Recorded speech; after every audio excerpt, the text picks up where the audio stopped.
শুনেন, এই দোয়া যদি সকালবেলা পড়ে সারাদিন মারা যান কি ফজিলত, সন্ধ্যাবেলা যদি একবার পড়ে নেন, রাতে যদি মারা যান, আর মারা যেতে হবে রাতে অথবা দিনে, তো দিনে যদি দুইবার কমপক্ষে পড়ে নেন, বেশি পড়তে পারেন আপনি, যত ইচ্ছা তত পড়েন, কোনো বাধা নিষেধ নাই, কিন্তু কমের পক্ষে সকালবেলা একবার যদি পড়ে নেন, সন্ধ্যাবেলা যদি একবার পড়ে নেন, আর এই অবস্থায় যদি আপনার মরণ হয়ে যায়, তাহলে নিঃসন্দেহে জান্নাত যাবেন ইনশাআল্লাহ। আল্লাহ যেন আমাদের জান্নাতি হিসাবে কবুল করেন।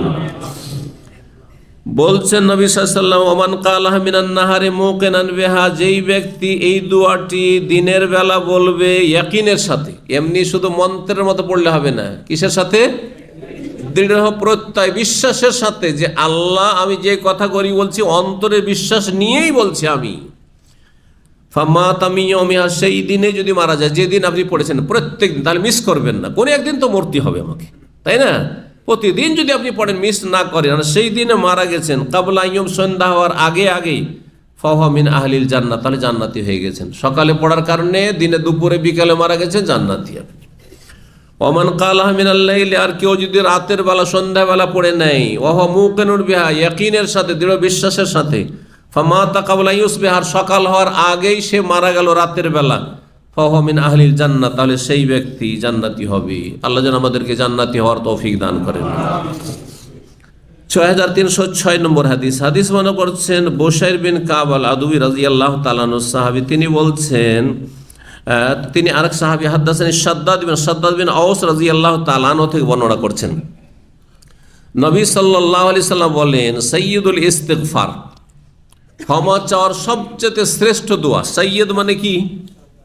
সাইয়্যিদ মানে হচ্ছে প্রধান, সাইয়্যিদ মানে নেতা, সাইয়্যিদ মানে সর্দার, বুঝছেন না? প্রধান। তো যতগুলি আল্লাহর কাছে ক্ষমা চাওয়ার দোয়া রয়েছে, তার মধ্যে সবচেয়ে গুরুত্বপূর্ণ প্রধান দোয়া, গুরুত্বপূর্ণ দোয়া, এর নাম সাইয়্যিদুল ইস্তিগফার। আমাদের দেশের মানুষরা কিন্তু নামটি জানে, অধিকাংশ মানুষরা যারা কিছুটা ধার্মিক এই নামটা জানে না? সাইয়্যিদুল ইস্তিগফার বলে একটি দোয়া আছে, এটি সহিহ বুখারীর হাদিস, বুখারীতে কয়েক জায়গায় হাদিসটি এসেছে, এবং এতে এসছে আপনার অন্য হাদিসের কিতাবে এসছে।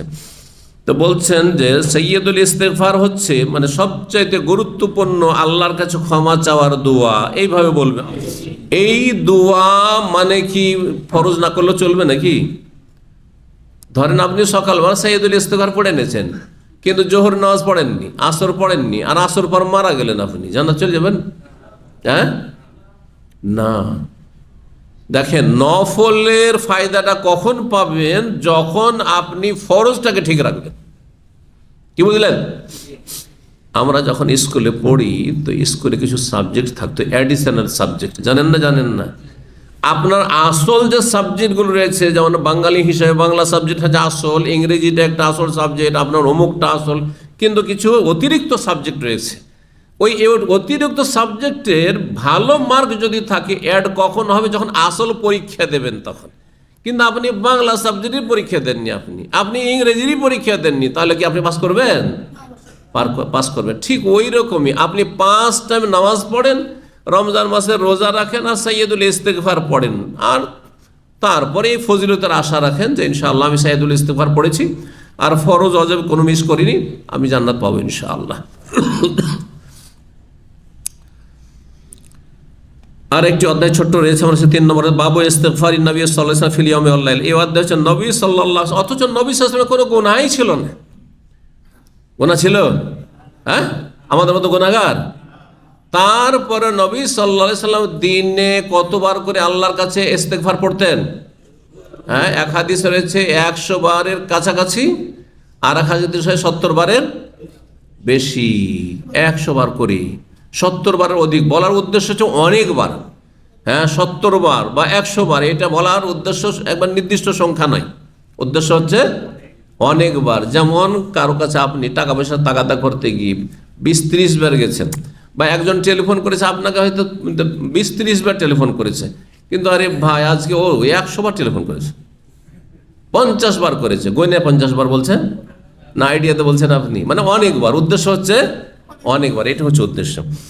6307 নম্বর হাদিস মনে করছে আবু হুরায়রা রাদিয়াল্লাহু তাআলা, তিনি বলেন, সামিআতু রাসূলুল্লাহ ইয়াকুল, আমি রাসূলুল্লাহ বলতে শুনেছি, ওয়াল্লাহি, আল্লাহর কসম করে বলছি, ইন্নী লা আস্তাগফিরুল্লাহ, আমি আল্লাহর কাছে ক্ষমা চাই। কে বলছে? রাসূলুল্লাহ সাল্লাল্লাহু আলাইহি সাল্লাম, মাসুম যিনি, যার আগের পরের অগ্রিম ঘোষণা আল্লাহ করেছেন যে তোমার ভুল ত্রুটি সব মাফ।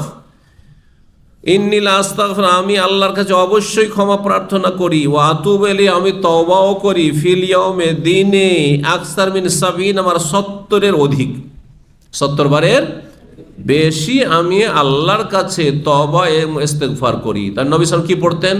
আস্তাগফিরুল্লাহ ওয়া আতুবু ইলাইহি, আমি আল্লাহর কাছে ক্ষমা চাইছি এবং তার কাছে তওবা করছি। বা বলতেন আস্তাগফিরুল্লাহ আল্লাযী লা ইলাহা ইল্লা হুয়াল হাইয়ুল কাইয়্যুম ওয়া আতুবু ইলাইহি। অন্য রিওয়ায়াতে রয়েছে রব্বিগফিরলি ওয়া তুব আলাইয়া ইন্নাকা আনতাত তাওয়াবুর রহিম। যে কোনো ভাবে বলতে পারেন। এগুলি হাদিসের বাক্য। আর হাদিসের বাক্য ছাড়া কেউ যদি পড়ে তো জায়েজ রয়েছে মাঝে মধ্যে, কিন্তু উত্তম হচ্ছে নবী সাল্লাল্লাহু আলাইহি সাল্লামের মোবারক দোয়াগুলি থেকে যদি তওবা ইস্তেগফার পড়ে।